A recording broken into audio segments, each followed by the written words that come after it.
ಮಿರಿಕ್ ನೀವು. ನಮಸ್ಕಾರ. ಚಾಚಾ ನೀವ ಒಳಗಡೆ ಬನ್ನಿ. ಬೈಟಿ ಕನ್ನಡಕ ಹಾಕಿರೋದ್ರಿಂದ ಅವಳಿಗೆ ನಿಮ್ಗೆ ಗೊತ್ತು ಸಿಗ್ಲಿಲ್ಲ ಅನ್ಸತ್ತೆ. ಈ ಆಲ್ ಇಂಡಿಯಾ ಪರ್ಮಿಟ್ ಪ್ರಾಜನ್ನೇ ಗೊತ್ತಿರಲಿಲ್ಲ ಇವಳೆಂತ ಅವಳು. ಮಾಫ್ ಕೀಜಿಯೆ. ಮಾಫ್ ಕರ್ ದಿಯಾ. ಚೋಳ ನೀವು ಬಂದಿದ್ದು ನಮ್ಗೆ ಬಹಳ ಖುಷಿ ಆಯ್ತು. ಮಹಿಮಾ ಅವಳಿಗೆ ಚಾಚಾ ಸಡನ್ ಆಗಿ ಬಂದಿದ್ದೀರಾ ಅಂದ್ರೆ ಏನಾದ್ರು ವಿಷಯ ಇದೆಯಾ? ವಿಷಯ ಇರೋದಕ್ಕೆ ನಾನು ಇಲ್ಲಿವರೆಗೂ ಬರ್ತಿರೋದು.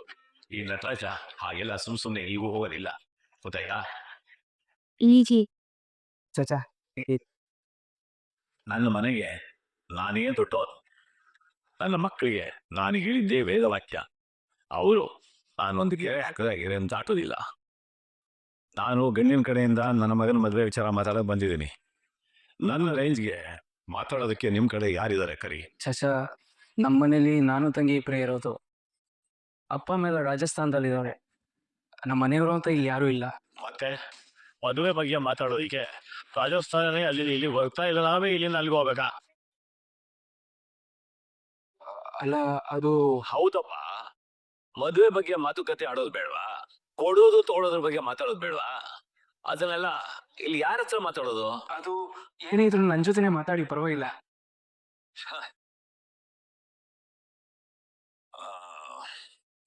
ನೀವು ಜೊತೆನಾ? ಅದ್ ಸರಿ, ಮದ್ವೆ ಮಾಡ್ಬಿಡ್ತೀಯಾ? ಏನ್ ಮುಖ ನೋಡ್ಕೊತಾ ಇದ್ದಾರೆ ಇಬ್ರು? ನನ್ನ ಲೆವೆಲ್ಗೆ ಮದ್ವೆ ಎಲ್ಲಿ ಮಾಡ್ಕೊಡ್ತೀರ ಅದನ್ನ ಹೇಳಿ. ಹೋದಷ್ಟೇ ಎಷ್ಟು ಕೊಡ್ತೀಯ ಅನ್ನೋದನ್ನ ಹೇಳಿದ್ರೆ ನಾವು ಮದ್ವೆ ತಯಾರಿ ಮಾಡ್ಕೊಳ್ಳೋದಕ್ಕೆ ಸರಿ ಹೋಗುತ್ತೆ. ಚಾಚಾ ನಾವು ಅಷ್ಟೇನೋ ಅನುಕೂಲವಾಗಿಲ್ಲ, ಆದ್ರೆ ತಕ್ಕಮಟ್ಟಿಗೆ ಚೆನ್ನಾಗಿ ಮಾಡ್ಕೊಡ್ತೀವಿ. ತಕ್ಕಮಟ್ಟಿಗೆ ಏನು ಅನ್ನುತ್ತಾ? ಈ ಆಲ್ ಇಂಡಿಯಾ ಪರ್ಮಿಟ್ ನಟರಾಜನ ಮಗನ ಮದುವೆ ಅಂದ್ರೆ ಹೇಗ್ ದಣಿಬೇಕು? ಈ ಗಲ್ಲದ ಗುಡಿಗೆ ಅದರದೇ ಆದಂತ ಹೆಸರಿದೆ. ನಮ್ಮ ಲೆವೆಲ್ಗೆ ಏನ್ ಹೇಳೋದಿಲ್ಲ ಆಗಲ್ಲ. ಅಲ್ಲ ಬೇಜಾರು ಮಾಡ್ಕೊಂಬೇಡಿ, ನಾನು ಸ್ವಲ್ಪ ಸಾಲ ಆದ್ರೂ ಪರವಾಗಿಲ್ಲ, ಚೆನ್ನಾಗಿ ಮಾಡ್ಕೊಡ್ತೀನಿ. ಸಾಲ ಮಾಡಿ? ಏನ್ ಸಾಲ ಮಾಡಿ? ಸಾಲ ಮಾಡಕ್ಕೆ ಇಲ್ಲಿ ಹೋಗ್ತೀಯ ನೀನು? ಅದೇ ನಿಮ್ಮ ಹೆಸರು ಇರ್ತದಾನೆ. ಅವನೇ ಖಾಲಿ ಜೇಬು, ಬೇರೆ ಬೇರೆ ಸಾಲ ಕೊಡ್ತಾನ? ನೋಡು, ನಮ್ಮ ಹುಡುಗನ ತಿಪ್ಪಣಕ್ಕೆ ರಾಜಸ್ಥಾನದಿಂದ ಒಂಟೆ ತರಿಸ್ಬೇಕು. ಊರೆಲ್ಲಾ ಮೆರವಣಿಗೆ ಆಗ್ಬೇಕು. ಮದುವೆಗೆ ನಮ್ಮ ಮಗಳಿಗೆ ಇಷ್ಟವಾದ ಅಡಿಗೆನೆ ಮಾಡಿಸ್ಬೇಕು. ಊರೆಲ್ಲ ಲೈಟಿಂಗ್ ಇರ್ಲೇಬೇಕು. ಇನ್ನ ಮದುವೆ ಇಲ್ಲಿ ಮಾಡ್ಕೊಡ್ತೀಯ ಅಂತ ನೀನೇ ಯೋಚನೆ ಮಾಡಿಡು. ಹೀಗೆಲ್ಲ ಹೇಳಿದ್ರೆ ಚಾಚಾ ನಾನು ಹೇಳ್ತೆಲ್ಲ ಆಗಲ್ಲ ಅಂತಂದ್ರೆ ಮದುವೆ ವಿಷಯ ಬೇಡವೇ ಬೇಡ. ನಾನು ಹೊರಡ್ತೀನಿ. ಚಾಚಾ ಹಾಗೆ ಹೇಳ್ಬೇಡಿ. ಆ ತಂಗಿಗೆ ಈಗಾಗಲೇ ಮುತ್ತು ಭಯ್ಯ ಜೊತೆ ಮದುವೆ ಅಂತ ಹೇಳಾಗಿದೆ. ಹೀಗಂದ್ರೆ ಹೇಗೆ? ಚಾಚಾ ನಿಮ್ ಕಾಲೇ ಇದು ನಮ್ಮ ಗಂಧದ ಗುಡಿಯ ಗೌರವದ ಪ್ರಶ್ನೆ, ಅಷ್ಟು ಸುಲಭವಾಗಿ ಒಪ್ಕೊಳಕ್ಕಾಗಲ್ಲ. ಹೀಗನ್ಬೇಡಿ, ಬೇಕಿದ್ರೆ ಮುತ್ತು ಭಯ್ಯ ಜೊತೆ ನಾನು ಮಾತಾಡಿ ಕೇಳ್ಕೋತೀನಿ. ನಾನು ಅವನಪ್ಪ, ನಾನು ಹೇಳಿದ್ದನ್ನೇ ಅವನು ಮಾಡೋದು. ಸರಿ, ಅಲ್ಲಿ ಬರಲ್ಲ?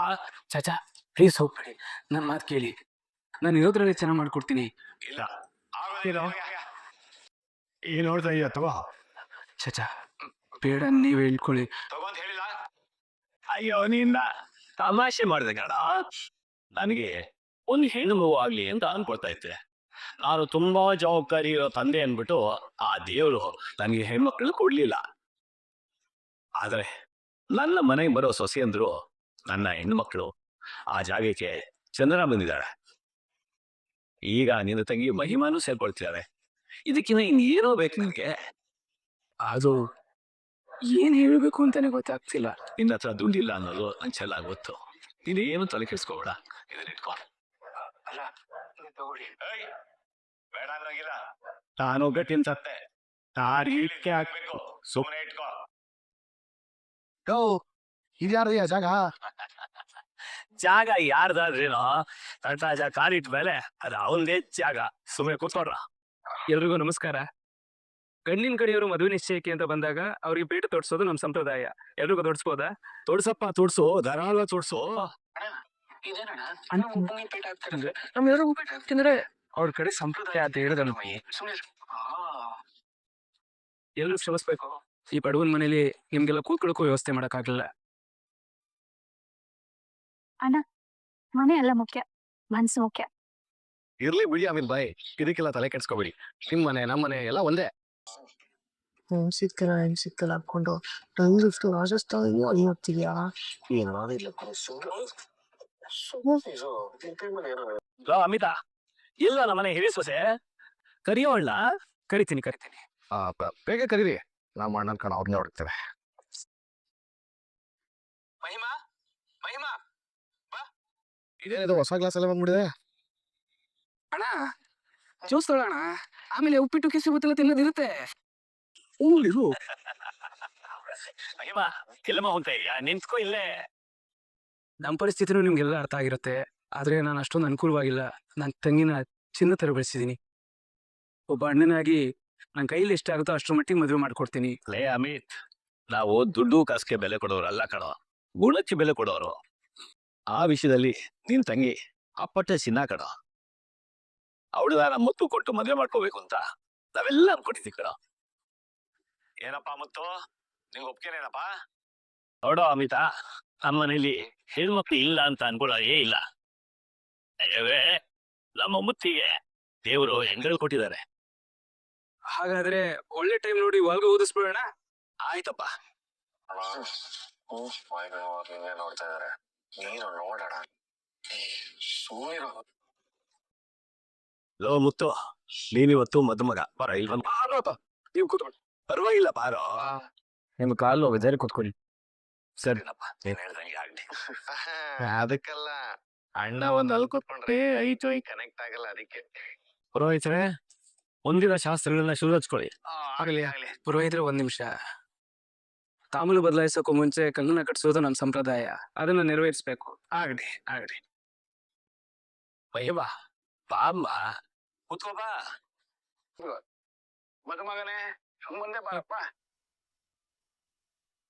ಪರಭ್ಯೋ ನಮಃ ಓಂ. ಏನು ಈ ಕೈ ಕಟ್ಟಬೇಕಮ್ಮ. ಸರ್ವಮಂಗಳ ಮಾಂಗಲ್ಯೆ ಶಿವೆ ಸರ್ವಾರ್ಥಧಾರಕೆ ಶರಣ್ಯೆ ಹರಬ್ರಹ್ಮ ತಸ್ಮೈ ಶ್ರೀ ಗುರುವೇ ನಮಃ. ತೇ ಕಟ್ಟಪ್ಪ ಈ ಕಡೆಗೆ. ಜಾತವೇರಸೆ ಸುನಮಾಮ ಸೋಮಮರಾತಿ ತೋ ನಿದಹಾತಿ ವೇರ ರಾವರ್ಣಿ ಮಹೇ. ಕಂಕಣಕ್ಕೆ ಅರ್ಶನ ಕುಂಕುಮ ಇಡು. ಕೆನ್ನೆಗೆ ಅರ್ಶನ ಇಡಬೇಕು. ನೀವೊಂದ್ ಸ್ವಲ್ಪ ಹಿಂದೆ ಕೂತ್ಕೊಳ್ಳಮ್ಮ, ನೀವೊಂದ್ ಸ್ವಲ್ಪ ಹಿಂದೆ ಕೂತ್ಕೊಳ್ಳಪ್ಪ. ಪತ್ರಿಕೆ ಓದಲ್ವೇ? ಮುಂದುವರಿಸಿ. ಟಿಕ್ಕತೆ ಲಗ್ನ ಪತ್ರಿಕಾ. ಶ್ರೀ ಚಾಮುಂಡೇಶ್ವರಿ ನಮಃ. ಶ್ರಾವಣ ಮಾಸ ಶುಕ್ಲ ಪಕ್ಷ ಚತುರ್ಥಿ ದಿನ ರಾಜಸ್ಥಾನ ಮೂಲದ ಶ್ರೀ ಅಮಿತ್ ಠಾಕೂರ್ ಅವರ ತಂಗಿ ಶ್ರೀ ಸೌಹಾ ಕುಂಶೋ ಮಹಿಮಾ ಠಾಕೂರ್ ಮತ್ತು ಶ್ರೀ ನಟರಾಜರವರ ತಿಳಿಸಿ. ಬರೀ ನಟರಾಜ ಅಲ್ಲ, ಆಲ್ ಇಂಡಿಯಾ ಪರ್ಮಿಟ್ ನಟರಾಜ್ ಅಂತ ಬರೀರಿ ಅದ್ರಲ್ಲಿ. ಆಲ್ ಇಂಡಿಯಾ ಪರ್ಮಿಟ್ ನಟರಾಜರವರ ಮಗ ಚೇಸವ ಮುತ್ತುರಾಜ ಇವರಿಗೆ ವಿವಾಹ ನಿಶ್ಚಯ ಮಾಡಿರುವುದಾಗಿ ಗುರು ಹಿರಿಯರು ನಿಶ್ಚಯಿಸಿರುತ್ತಾರೆ. ತಾಂಬೂಲ ಬದಲಾಯಿಸ್ಕೊಂಡ್ರಪ್ಪ. ನೀನ್ ತೊಳಮ್ಮ. ನನ್ಗ್ಯಾಕೋ ಕೊಡ್ತಾ ಇದ್ಯಾ? ನೀವೆಲ್ವೋ ಮನೆ ಯಜಮಾನ್ರು. ಇರಬಹುದು, ಆದ್ರೆ ಈ ಮದುವೆನ ಶಾಸ್ತ್ರ ಸಂಪ್ರದಾಯದಂತೆ ಮುಂದೆ ನಿಂತು ದೊಡ್ಡವರಾಗಿ ಮದುವೆನ ನಿಭಾಯಿಸ್ಕೊಡ್ತಾ ಇರೋರು ಹರಿಶ್ಚಂದ್ರ ಮತ್ತೆ ಚಂದ್ರ. ಅವ್ರು ಕೊಡು. ಕೊಡು. ಏಯ್ ಎದ್ದೋಳ. ಅಣ್ಣ, ಫಂಕ್ಷನ್ ಮುಗೀತು. ಅಮೀನ್ ಬೈ, ನಿಮ್ ಸಂಪ್ರದಾಯದ ಪ್ರಕಾರ ಈ ಪೇಟನ ಇಲ್ಲೇ ಇಡ್ಬೇಕಾ ಅಥವಾ ಮನೆಗೆ ತಗೊಂಡು ಹೋಗೋದಾ? ನಿಮ್ ಇಷ್ಟ. ಅಣ್ಣ ಬಾಯ್. ಏನಮ್ಮ ಮತ್ತೆ ಯಾಕೆ ಆಸೆ ಓದ್ತಾ ಇದೀರಾ? ಅಲ್ಲ, 3 ದಿನಕ್ಕೂ ಹಿಂಗ್ ಓಡ್ ಬಂದ್ರೆ ನೋಡಿ ಜನ ಏನ್ ಅನ್ಕೊಂತಾರೆ? ಮೊನ್ನೆ ಬಂದಾಗ್ಲೇ ಹೇಳಿದೀನಿ, ಆದ್ರೆ ಈಗ ನೋಡಿದ್ರೆ ಈಗ ಬಂದಿದ್ದಾಳೆ. ಮತ್ತೆ ನಿಮ್ ನೋವು ನನ್ಗೆ ಅರ್ಥ ಆಗ್ತಿದೆ. ನಾನು ಅದನ್ನೇ ಹೇಳಿದೆ, ಮೊನ್ನೆ ತಾನೇ ಹೋಗಿ ಬಂದಿದ್ಯಾ ಅಂತ. ಆದ್ರೆ ಇವಳು ನನ್ನ ಮಾತಲ್ಲಿ ಕೇಳ್ತಾಳೆ. ಅವಳಿಗೂ ತನ್ನ ಹುಟ್ಟು ಬೀಳ್ದಿ ದೂರು ತವ್ರ ಮನೇಲಿ ಆಸೆ ಇರುತ್ತಲ್ವಾ, ಅದ್ರಲ್ಲಿ ತಪ್ಪೇನಿದೆ? ಮನಗೋ ಆಮೇಲೆ ಅದೇ ಅನ್ನಿಸ್ತು. ಭಾರತಿ ಅಳಿಯಂದ್ರು ತುಂಬಾ ಬುದ್ಧಿವಂತರು, ಒಳ್ಳೆಯವರು. ಈ ತರ ಆಟ ಮಾಡೋದು ಒಳ್ಳೇದಲ್ಲ. ಅಷ್ಟಕ್ಕೂ ಪದೇ ಇಲ್ಲಿ ಬರ್ತಾ ಇದೆಯಲ್ಲ, ಅಂತದ್ ಏನಿದೆಯಮ್ಮ ಇಲ್ಲಿ ನಿನ್ಗೆ? ಏನೇ ನೀನು ಒಂದ್ಸರಿ ಹೇಳಿದ್ರೆ ನಿನ್ಗೆ ಅರ್ಥ ಆಗಲ್ವಾ? ನೀನ್ ಈಗ ಪದೇ ಬರ್ತಿದ್ರೆ ನೋಡಿ ಜನ ಅಳಿಯಂದ್ರ ಬಗ್ಗೆ ಏನ್ ಅನ್ಕೊಳಲ್ಲ? ಯೋಚನೆ ಮಾಡಿದೀನಿ. ಏನಮ್ಮ ನೀನು ಯಾವಾಗ ನೋಡಿದ್ರು ಜನ ಏನನ್ಕೋತಾರೆ ಅಂತೀಯ. ಆದ್ರೆ ಮಗಳಿಗೆ ಏನ್ ಅನ್ನಿಸ್ತಿದೆ ಅಂತ ಒಂದ್ಸಲನೂ ಕೇಳಲಿಲ್ಲ. ಅನ್ಸೋಕೇನೇ ಇದೆ. ದೇವ್ರತ್ತ ಗಂಡ ಕೇಸಂದಂತ ಮನೆ ಇದೆ ಅಚ್ಚುಕಟ್ಟಾಗಿ ಸಂಸಾರ ಮಾಡ್ಕೊಂಡು ಹೋಗೋದನ್ ಬಿಟ್ಟು ಮೂರ್ ದಿನಕ್ಕೆ ಪುಸ್ಕ ತಿಳಿ ಬರ್ತಿದ್ರೆ ಹೌದಮ್ಮ, ನೀನ್ ಹೇಳ್ತಿರೋದ್ ನಿಜ. ದೇವ್ರಂತ ಗಂಡ, ದೇವಸ್ಥಾನದಂತ ಮನೆ. ಆದ್ರೆ ಭಾರತಿ ಅತ್ತೆ ಜೊತೆಲಿ ನಿಂತ್ಕೊಂಡು ನೋಡಿದ್ರೆ ಅವ್ರು ಹೇಳ್ತಿರೋ ಸರಿ ಅನ್ಸುತ್ತೆ. ಭಾರತಿ ಗಂಡನಾಗ ನಾನು ಯೋಚನೆ ಮಾಡ್ಬೇಕಲ್ವಾ? ಹೆಂಡತಿ ಖುಷಿಯಾಗಿರ್ತಾಳೆ ಅಂತ ಅಂದ್ಮೇಲೆ ಜನಗಳ ಮಾತಿ ನಾನೇನ್ ತಲೆ ಕೆಡ್ಸ್ಕೊಬೇಕು? ಅತ್ತೆ ಪರವಾಗಿಲ್ಲ, ಹೋಗ್ಲಿ ಬಿಡಿ. ನಿಮ್ದೆಷ್ಟು ಒಳ್ಳೆ ಮನ್ಸೊಳೆಯದ್ರೆ ಇವ್ಳು ಇಷ್ಟೆಲ್ಲ ಮಾಡ್ತಿದ್ರು ಒಳ್ಳೆ ವಹಿಸ್ಕೊಂಡು ಮಾತಾಡ್ತಿರಲ್ಲ. ನಿಮ್ಮಂತ ಗಂಡ ಸಿಗ್ಬೇಕು ಅಂದ್ರೆ ಇವಳು ಪುಣ್ಯ ಮಾಡಿರ್ಬೇಕು. ಹೌದು ಕಣಪ್ಪ, ಕಾಕೆ ನೀ ಹೇಳ್ತಾ ಇರೋದು 100% ಸತ್ಯ. ಇವಳು ಹಠ ಮಾಡ್ತಾ ಇದ್ದಾಳಲ್ಲ, ಬೇರೆಯವ್ರು ಯಾರು ಆಗ್ಬಿಟ್ಟಿದ್ರೆ ಎಷ್ಟು ಚಿತ್ರಹಿಂಸೆ ಕೊಡ್ತಾ ಇದ್ರೇನೋ. ಏನ್ ಸಿಕ್ಕಿರೋದು ಇವಳು ಪುಣ್ಯ. ಸರಿ, ಒಂದ್ ನಿಮಿಷ ಇಲ್ಲೇ ಇರು. ಯಾವ ಕೆಟ್ಟ ದೃಷ್ಟಿ ಬಿತ್ತಿದೆಯೋ ಏನೋ, ದೃಷ್ಟಿ ತೆಗೆದು ಒಳಗ್ ಕರ್ಕೊತೀನಿ. ಈ ಬಾಟಿ ನಿಂತ್ಕೊಳೆ. ಅಯ್ಯೋ ನಿನ್ನ, ಏಯ್ ನಿಂತ್ಕೊಳೆ. ಅಲ್ಲ ಆಟಿ ತಟ್ಟೆ ತಪ್ಪಿದೀನಿ, ನೋಡ್ತಿದ್ದಾಗೆ ಹೋಗ್ತಾನೆ ಇದೆಯಲ್ಲ. ಅಮ್ಮ, ಪ್ರತಿ ಸಲ ನಿನ್ ಮಗಳು ಬಂದ್ಲು ಅಂತ ಮಂಗಳಾರತಿನೇ ಮಾಡ್ತಿದ್ಯಲ್ಲ, ಅದ್ರ ಮುಂದೆ ಈ ಆರ್ತಿ ಅಲ್ಲ, ಯಾಕೆ ಬಿಡು. ಏ ಬಾಟಿ, ಏನಾಗಿದೆ ಹುಡುಗಿ? ಅತ್ತೆ ಎಲ್ಲ ಸರಿ ಹೋಗುತ್ತೆ, ನಾನು ಅವಳು ಬುದ್ಧಿ ಹೇಳ್ತೀನಿ. ಪ್ಲೀಸ್ ನೀವು ಬೇಜಾರಾಗ್ಬೇಡಿ. ನೋಡ್ದ್ಯಾ ಎಷ್ಟು ಒಳ್ಳೆ ಹಳಿ ಅಂದ್ರು. ಇಂಥ ಒಳ್ಳೆ ಮನುಷ್ಯನ ಗೋಳಿಕೊಳ್ಳೋದು, ಬೇಜಾರು ಮಾಡಿಸೋದು ನನಗೆ ಯಾಕೋ ಸರಿ ಕಾಣಿಸ್ತಿಲ್ಲ ಕಣಮ್ಮ.